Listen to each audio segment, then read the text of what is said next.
तो स्वागत है आप सभी का आपके अपने YouTube channel study circle VC पे। दोस्तों, आइए आज हम इंग्लिश जो आपका एक टॉपिक है सहायक शिक्षक में भी और शिक्षक पद के लिए भी, दोनों में आपका जो इंग्लिश है वो 25-25 नंबर का इंग्लिश है। ठीक है, जिसमें आपके कुछ प्रश्न जो होंगे वो आपके अनसीन पैसेज के होंगे। ठीक है, पैसेज का होगा। और कुछ प्रश्न जो होंगे आपके वो सीडीपी के होंगे, मतलब इंग्लिश के पेडागोगी के होंगे। ठीक है, इंग्लिश शिक्षण शास्त्र शास्त्र से संबंधित होंगे।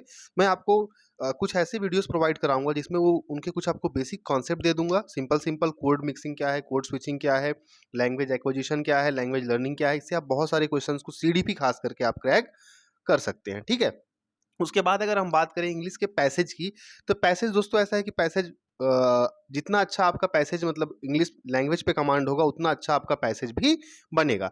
तो पैसेज के लिए ऐसा है कि हम यहाँ पे अगर पैसेज पढ़ करके उसको पूरा सॉल्व करेंगे तो टाइम बहुत लग जाएगा। ये वीडियो खासकर जो आएगी इंग्लिश की आपकी वो बेसिकली आपकी सीडीपी के लिए बेस्ड होगी। ठीक है, जैसे कि ये जो टेट का पेपर है आपका 2022 सितंबर हुआ है, पेपर 1 मॉर्निंग शिफ्ट का, उसका पेपर है ये। और उसमें आपके टोटल 30 प्रश्न थे। 30 प्रश्न में क्वेश्चन नंबर 61 से लेकर के 75 तक जो है आपका वो पैसेज का क्वेश्चन है। ठीक है, क्वेश्चन नंबर 61 एंड ऑनवर्ड्स जो है आपका ये पूरा पैसेज का क्वेश्चन है। देखिए ध्यान से, यहाँ पे आपको दिख जाएगा। पैसेज को आप इजीली सॉल्व कर सकते हैं, बट मैं आपके साथ सीडीपी डिस्कस करना चाहता हूँ। ठीक है, तो क्वेश्चन नंबर 75 तक हम सारे के सारे जितने भी वीडियो देखेंगे हम पैसेज को ध्यान नहीं देंगे। हिंदी में ही मैंने पैसेज को ध्यान नहीं दिया है। पैसेज आप पढ़िए अच्छे से और उसके बेसिस पे क्वेश्चन सॉल्व करिए। उसमें आपको बहुत सारे ग्रामर के क्वेश्चन भी मिल जाएंगे। ठीक है, आइए क्वेश्चन नंबर 76 से स्टार्ट करते हैं दोस्तों। ठीक है, क्वेश्चन नंबर 76 बोलता है when an error occurs in language despite being corrected it is a slip, fossilisation, ठीक है, फॉगॉन और मिस्टेक। तो जब भी कोई ऐसा प्रश्न है जिसमें एरर अकर हो रहा है डिस्पाइट बीइंग करेक्टेड, बिना करेक्शन के बिना, ठीक है, उसको हम बोलते हैं फॉसिलाइजेशन। ठीक है, ऑप्शन नंबर बी क्या बोलते हैं दोस्तों, फॉसिलाइजेशन। ठीक है, when an error recurs मतलब बार बार in language despite being corrected it is a fossilization. Clear हो गया। चलिए अगले प्रश्न की ओर आगे बढ़ते हैं। Question number 77, Navneet can speak English and Punjabi. इसका मतलब क्या हुआ, नवनीत जो है वो इंग्लिश और पंजाबी दोनों बोल सकता है। Navneet can speak English and Punjabi while speaking in English. अंग्रेजी बोलते समय sometimes he start speaking in Punjabi without changing the topic. कहने का मतलब है दोस्तों कि नवनीत जो है वो दोनों भाषा बोल सकता है, इंग्लिश भी बोल सकता है और पंजाबी भी। लेकिन जब वह इंग्लिश में बात करता है तो कई बार वह इंग्लिश बोलते बोलते पंजाबी बोलना स्टार्ट कर देता है बिना टॉपिक चेंज किए। टॉपिक वही होगा उसका, ठीक है, पर वो क्या होता है अपना चेंज कर देता है। किसको, लैंग्वेज को। इसको हम क्या कहेंगे दोस्तों, कोड स्विचिंग। आंसर आपका देखिए या तो कोड स्विचिंग होगा या तो कोड मिक्सिंग होगा। तो ऑप्शन नंबर सी और डी तो वैसे भी आपका हमेशा गलत है। अगर इस टाइप का अगर प्रश्न आता है कि वह कौन सी क्या यूज कर रहा है और ऑप्शन में आपको कोड मिक्सिंग कोड स्विचिंग दिया है तो दो ऑप्शन तो सीधे सीधे काट दीजिएगा। आंसर या तो कोड स्विचिंग होगा या तो कोड मिक्सिंग होगा। अब मजे की बात है, ध्यान समझिएगा, अगर वह एक लैंग्वेज बोलते बोलते उसी टॉपिक को दूसरे लैंग्वेज में बोलने लग रहा है, ठीक है, मतलब वो क्या कर रहा है दोस्तों, कोड स्विच कर जा रहा है। वो कोड स्विच दूसरे लैंग्वेज पे स्विच मूव कर जा रहा है। और कोड मिक्सिंग का मतलब क्या होता है, उसी लैंग्वेज में कुछ वर्ड्स को वो दूसरे लैंग्वेज में यूज कर ले। ठीक है, जैसे हिंदी में बात करते करते कुछ हेल्प कर दे भाई, ठीक है, यहाँ मत जा, ठीक है, तो उसमें कुछ ऐसा इंग्लिश का वर्ड जैसे कि हेल्प, यहाँ पे आ गया, हेल्प क्या है, इंग्लिश का, सहायता ना बोल करके हेल्प बोल रहा है, तो वो आपका कोड मिक्सिंग हो गया। ठीक है, यहाँ पे वो एक लैंग्वेज से दूसरे लैंग्वेज में मूव कर जा रहा है। ठीक है, टॉपिक उसका सेम है, इसको हम क्या बोलेंगे, कोड स्विचिंग। क्लियर हो गया। चलिए अगले प्रश्न की ओर आगे बढ़ते हैं। ऊपर से भी देख लेते हैं, यहाँ पे कुछ प्रश्न है। 79 प्रश्न है। Mister Ganesh directs a short paragraph, एक व्यक्ति है दोस्तों mister Ganesh, dictates a short paragraph to the students, वो एक छोटा पैराग्राफ बच्चों को बताते हैं। This exercise aims to improve listening, to improve writing, to increase concentration, to integrate listening and writing. अब छोटे बच्चों को पैराग्राफ बताने का क्या मतलब होगा, उनकी सुनने और लिखने की क्षमता को विकसित किया जा सके। To integrate listening and writing, उनकी कौन सी स्किल पे ध्यान देना चाहते हैं गणेश राम, जो मिस्टर गणेश हैं, to integrate listening and writing. मतलब अगर पैराग्राफ को डिक्टेट कर रहे हैं तो उसमें इंपॉर्टेंट पॉइंट क्या आ जाता है दोस्तों, कि वो इंटीग्रेट क्या करना चाहते हैं, उनके लिसनिंग और राइटिंग स्किल को। अगला है, देखिए अगला भी अच्छा प्रश्न है ना। Maya is born in Marathi speaking family, एक लड़की है फ्रेंड्स माया, माया का जो जन्म हुआ है वो मराठी स्पीकिंग फैमिली में हुआ है, मतलब वहाँ के लोग मराठी बोलते हैं। She picks Marathi from the family environment. अब देखिए यहाँ पे दोनों चीज़ आती हैं, language acquisition and language learning की बात आ जाती है, ठीक है। तो लैंग्वेज एक्विजिशन और लैंग्वेज लर्निंग में आपको और अच्छे से समझाऊंगा एक दो ऐसे शॉर्ट वीडियोस में, बट यहाँ पे आप शॉर्ट में समझ जाइए। Language acquisition and language learning का मतलब क्या होता है। लैंग्वेज एक्विजिशन जो होता है ये नेचुरल होता है, हम लोग अपने आसपास के माहौल से सीख जाते हैं, जहाँ रहते हैं उस वहाँ पे जो भाषा बोली जाएगी हम वो भाषा इजिली सीख जाएंगे, वो लैंग्वेज एक्विजिशन होता है। लेकिन लैंग्वेज लर्निंग का मतलब होता है कि हम लोग कोई, जैसे कि कोई देश जा रहे हैं तो वहाँ की भाषा को हम लर्न कर रहे हैं, सीख रहे हैं, कोई कोचिंग क्लास जा रहे हैं, तो ये आर्टिफिशियल तरीके से होता है, हम उसको याद करते हैं, लर्न करते हैं, वो लैंग्वेज आपका लर्निंग हो गया, ठीक है। तो Maya is born in Marathi speaking family. अब माया का जो जन्म हुआ है वो मराठी स्पीकिंग फैमिली में हुआ है। She picks Marathi from the family environment. अब वो परिवार के माहौल से मराठी सीख जाती है, तो ये क्या हो गया दोस्तों, ये लैंग्वेज एक्विजिशन हो गया, ठीक है। नेक्स्ट पॉइंट बोलता है Srijan wants to work in Germany. अब एक दूसरा कोई व्यक्ति है सृजन नाम का, वो क्या है, जर्मनी विदेश में क्या करना चाहता है, काम करना चाहता है, wants to work in Germany. He joins a German language training center and picks German. अब वो बोलता है सेकंड पॉइंट में कि वो जर्मन, यहाँ पे ध्यान दीजिएगा क्या कर रहा है वो, ये वाला point, she picks German from he joins a German language training centre and picks German. मतलब वहां से वो आर्टिफिशियल तरीके से याद कर रहा है जर्मन लैंग्वेज को, तो ये क्या हो गया, लैंग्वेज लर्निंग। ऑप्शन बोलता है पहला, ऑप्शन ए है phenomenon 1 is language acquisition and 2 is language learning. बिल्कुल सही बात है, मैंने आपको बताया कि पहला वाला क्या हो जाएगा दोस्तों, फिनोमिनन 1 क्या है, लैंग्वेज एक्विजिशन है, और सेकेंड वाला वो लैंग्वेज सीख रहा है कहीं जा करके, वो माहौल से नहीं सीख रहा है, वो याद कर रहा है उस चीज को। तो सेकंड पॉइंट क्या हो जाएगा आपका, लैंग्वेज लर्निंग। सेकंड बोलता है phenomenon 1 is language learning, second is language acquisition, वो तो वैसे भी गलत दिख रहा है। इसका सही आंसर क्या हो जाएगा दोस्तों, ऑप्शन नंबर ए, है ना। देखिए ध्यान से, ऑप्शन नंबर ए। क्लियर हो गया, चलिए आगे बढ़ते हैं। अगला प्रश्न है question number 78। An assessment by which a learner's performance is measured against his or her own previous performance is called ipsative referenced assessment. दोस्तों, an assessment by which a learner's performance is measured, कोई ऐसा assessment जिसके द्वारा learners का performance को major किया जाता है against his or her own previous, उसके खुद के पूर्व के परफॉर्मेंस के अगेंस्ट, ठीक है। तो इसको हम क्या कहते हैं, इसका इस इप्सेटिव रेफरेंस्ड असेसमेंट, इसको क्या कहते हैं, इप्सेटिव रेफरेंस्ड असेसमेंट, ठीक है। ऑप्शन नंबर ए ही इसका सही आंसर है। अगला है question number 81। The primary purpose of introducing rhymes in the elementary level school is.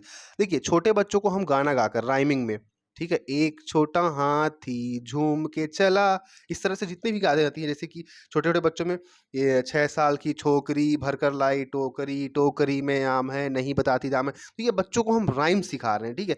बच्चा जो है वो राइम्स और सिंगिंग के माध्यम से बहुत जल्दी किसी भी चीज़ को पैकअप अपने दिमाग के अंदर डालता है। तो primary purpose of introducing rhymes in the elementary level मतलब प्राथमिक स्तर पर, टू एंटरटेन चिल्ड्रन, जी नहीं।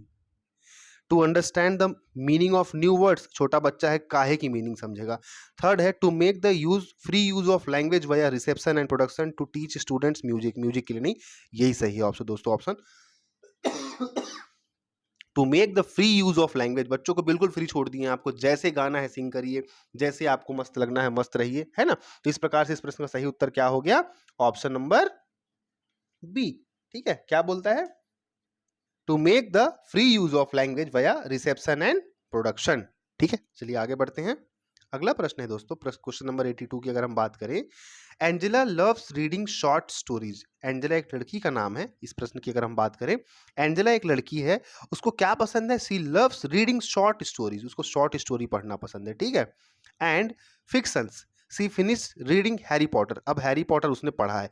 दोस्तों थोड़ा सा ध्यान रखिएगा, बहुत इंपॉर्टेंट टॉपिक आया है, scanning, skimming, intensive reading and reading for pleasure और एक्सटेंसिव रीडिंग। इसको पूरा मैं आपको एक्सप्लेन करने जा रहा हूँ, ध्यान से सुनिएगा, सुन सुन के ही आपको सारी चीजें समझ में आ जाएंगी।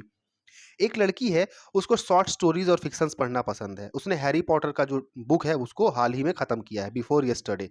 अ डे बिफोर यस्टरडे मतलब होता है परसों, यस्टरडे मीन्स बीता हुआ कल, डे बिफोर यस्टरडे मीन्स क्या, परसों, बीते हुए कल के भी पहले का दिन। She did not read it out of any obligation और एनी एग्जामिनेशन, उसने इसे किसी एग्जामिनेशन के पर्पज से नहीं पढ़ा है। तो ये क्या की है, स्कैन की है, स्कीमिंग की है, इंटेंसिव रीडिंग है। देखिए स्कैनिंग का मतलब क्या होता है दोस्तों, स्कैनिंग मतलब होता है कोई विशिष्ट जानकारी प्राप्त करने के लिए पढ़ना, ठीक है। किसी आवश्यक जानकारी का अगर हमें पता लगाना है तो हम किसी भी चीज को स्कैन करते हैं, ठीक है। मतलब कहाँ पे उसका आंसर लिखा हुआ है, कोई विशिष्ट जानकारी चाहिए होगी तो स्कैनिंग करेंगे।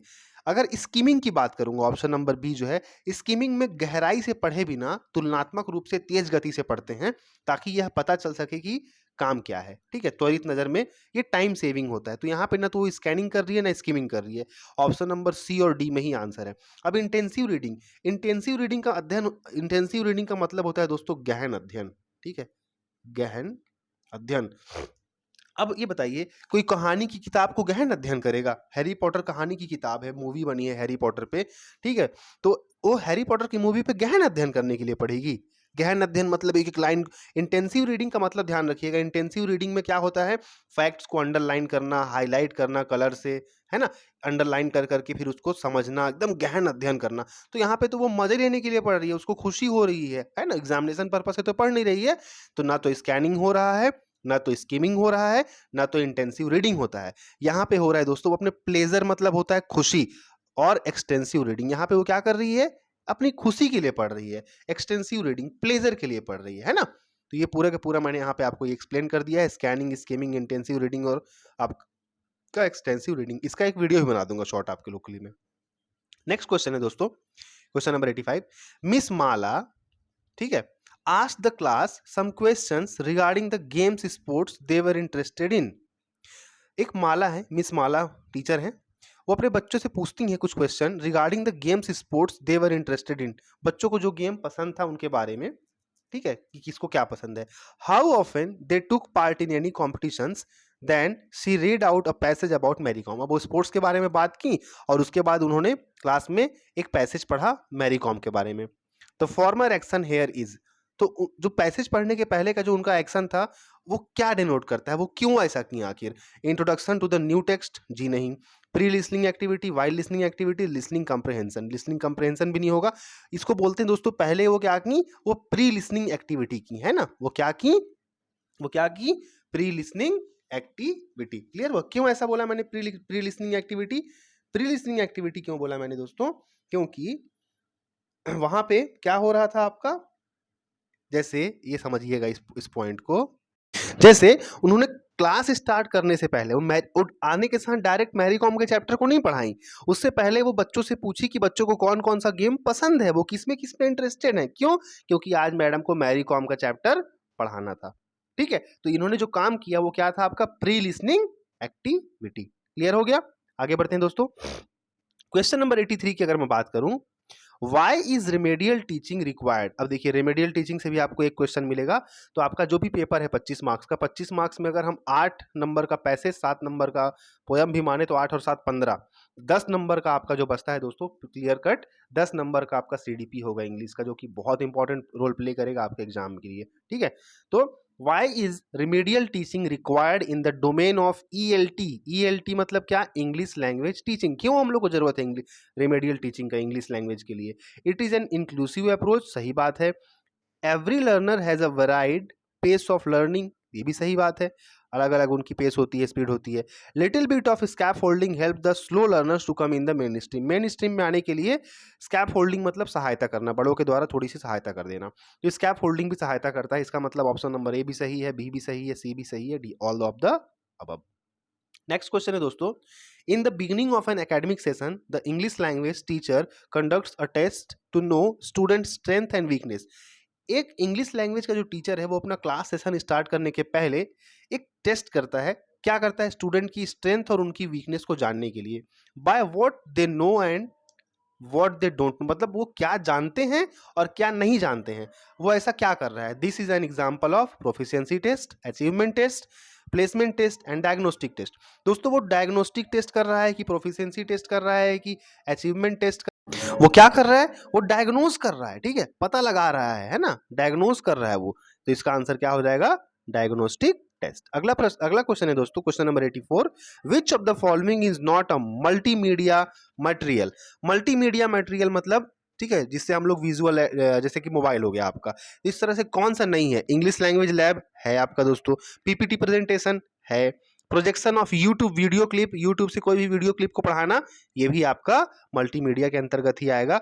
Collage of paper cutting, paper cutting से कोई कोलाज बनाना, ये मल्टीमीडिया में नहीं आता है। विच इज नॉट बोला है दोस्तों, ठीक है, क्या नहीं है? तो ये सारे के सारे हैं आपके, है ना, यहां तक option number A B C हैं, पर डी जो है वो नहीं है।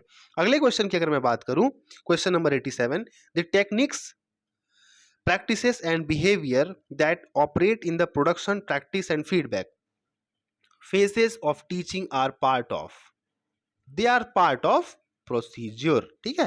प्रोसीजर के अंदर ही क्या क्या होता है दोस्तों? प्रोडक्शन होती है, प्रैक्टिस होती है एंड फीडबैक होता है। प्रोडक्शन होगा, प्रैक्टिस होगी एंड फीडबैक होगा, ठीक है। चलिए आगे बढ़ते हैं, क्वेश्चन नंबर 88 की बात कर लेते हैं। Which of the following is not a set of language skills. Language skill मतलब वही सुबो पाली याद रखिएगा। लैंग्वेज स्किल मतलब हिंदी भी याद रखिए, अंग्रेजी भी। सुबो पाली, सुनना मतलब लिसनिंग, बोलना मतलब स्पीकिंग, पढ़ना मतलब रीडिंग और लिखना मतलब राइटिंग। LSRW। अब देख लीजिए दोस्तों, इसमें जहां जहां आपको LSRW ना मिले वही आपका आंसर है। Which of the following is not a set of language, कौन सा नहीं है? लिसनिंग स्पीकिंग पहला तो है, ठीक है। तीसरा, दूसरा देखिए वोकैबुलरी एंड ग्रामर, तीसरा देखिए रीडिंग राइटिंग भी है, चौथा देखिए स्पीकिंग एंड राइटिंग, ये भी है। ऑप्शन नंबर बी जो है वो आपका सही आंसर है, मतलब नहीं है। पूछा है which of the following is not a set of language skill, तो कौन सा लैंग्वेज स्किल का सेट नहीं हो जाएगा दोस्तों? Vocabulary and grammar. क्लियर है? चलिए आगे बढ़ते हैं। आ रहा है मजा? अगर अच्छा लग रहा है दोस्तों तो सब्सक्राइब जरूर कर लीजिएगा। बस एक ही आपसे रिक्वेस्ट है कि आपको सारे के सारे पेपर्स में कराऊंगा, बेस्ट ऑफ द बेस्ट देने की कोशिश करूंगा। चैनल को सब्सक्राइब करिए, लाइक करिए, शेयर करिए, कमेंट करिए, आपका जो मन करे। अगला है, skimming is the sub skill of. Skimming मैंने अभी थोड़ी देर पहले आपको बताया था। स्कीमिंग क्या है दोस्तों? स्कीमिंग क्या है? किसी भी चीज को कैसे पढ़ना, तो स्कीमिंग मतलब गहराई से पढ़े बिना तुलनात्मक रूप से तेज गति से पढ़ना, है ना, ठीक है। इसको हम क्या कहते हैं? टाइम सेविंग होता है स्कीमिंग। स्कीमिंग पढ़ने का है दोस्तों, ना तो सुन, लिसनिंग मतलब होता है सुनना, स्पीकिंग मतलब होता है बोलना, रीडिंग मतलब होता है पढ़ना, और राइटिंग मतलब होता है लिखना। तो वो किसका है दोस्तों? वो रीडिंग का है। स्कीमिंग किसका सब स्किल है? रीडिंग का है ना। चलिए क्वेश्चन नंबर 90 की ओर आगे बढ़ते हैं। Learning grammar and mathematics is important for the mental growth of child. Who has given this hypothesis? बोलते हैं कि लर्निंग ग्रामर, देखिए एक चीज आपको बताता हूँ ना, कभी भी अगर आपको इंग्लिश के अंदर ग्रामर की अगर बात करेगा, अगर इंग्लिश में अगर ग्रामर की अगर बात करेगा, इंग्लिश में अगर वो किसकी बात करेगा? ग्रामर की अगर बात करेगा, इंग्लिश में ग्रामर की बात कर रहा है, ठीक है, सिर्फ इंग्लिश में ग्रामर की बात करेगा, चुपचाप आंसर चॉम्स्की लगा दीजिएगा, ठीक।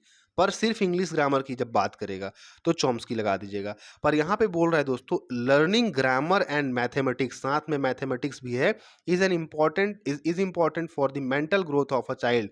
बच्चों की मेंटल ग्रोथ के लिए बहुत आवश्यक होता है। ये बात किसने कही थी? ये बात कही थी वाइगोत्स्की भाई साहब ने। इसको ध्यान रखिएगा कि जब भी इंग्लिश में अगर बात करें, इंग्लिश ग्रामर के साथ मैथमेटिक्स की, तो उसमें आंसर क्या लगाना है आपको?